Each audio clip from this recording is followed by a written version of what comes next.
পুলিশের হাতে গ্রেফতার দুই কারারক্ষীর নাম মোহাম্মদ মফিজ জিয়া ও তপন রূপিনী। মঙ্গলবার কারাগার থেকে জঙ্গি পালিয়ে যাওয়ার পর সর্ষের মধ্যে লুকিয়ে থাকা ভূতকে খুঁজে বের করতে তৎপর হয় প্রশাসন। সন্ধ্যায় বিশালগড় থানায় একটি লিখিত অভিযোগ দায়ের করেন জেল সুপার। তারপরে তদন্তের স্বার্থে দুই কারাকর্মীকে জালে তোলে পুলিশ। বিশালগড় থানার ওসি জানিয়েছেন, কিভাবে এবং কাদের সহায়তায় কুখ্যাত জঙ্গি পালিয়ে যেতে সক্ষম হয়েছে তা জানার জন্য চলছে পুলিশ তদন্ত।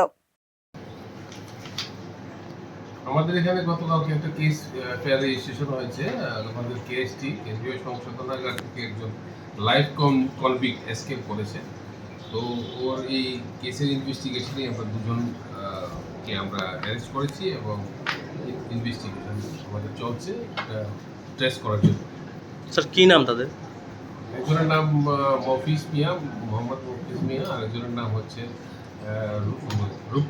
তপন রূপিনী।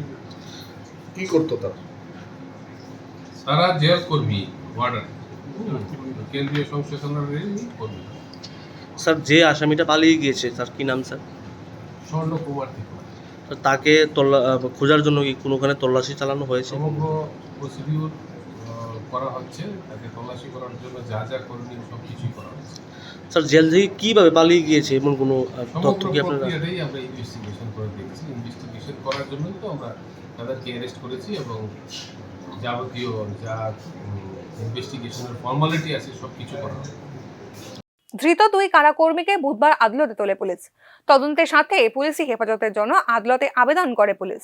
পলাতক কুখ্যাত জঙ্গিকে আটক করার জন্য সারা রাজ্য জুড়ে চলছে তল্লাশি, যাতে সীমান্ত অতিক্রম করে পালিয়ে যেতে না পারে সেই জন্য সতর্ক করা হয়েছে বিএসএফকে। ব্যুরো রিপোর্ট, নিউজ নাও।